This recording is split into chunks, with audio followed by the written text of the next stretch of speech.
Excited na this girl. So, latgan na natin ng kalamansi. Ayan.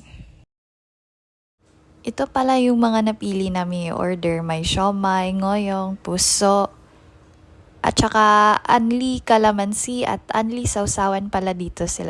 Kaya yan, tuwang-tuwa yung baby girl nyo ngayon for today's video. Kaya, yan, ang sarap.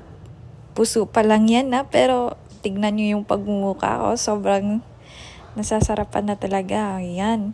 Yung sausawan nila, the best kasi pwede na rin ulamin nyo. Yes, totoo. Sobrang sarap talaga.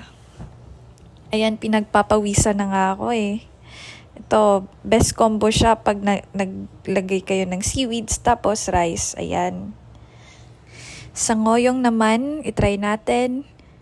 Yan yung sauce ng ngoyong. Yan, ang sarap. Sobrang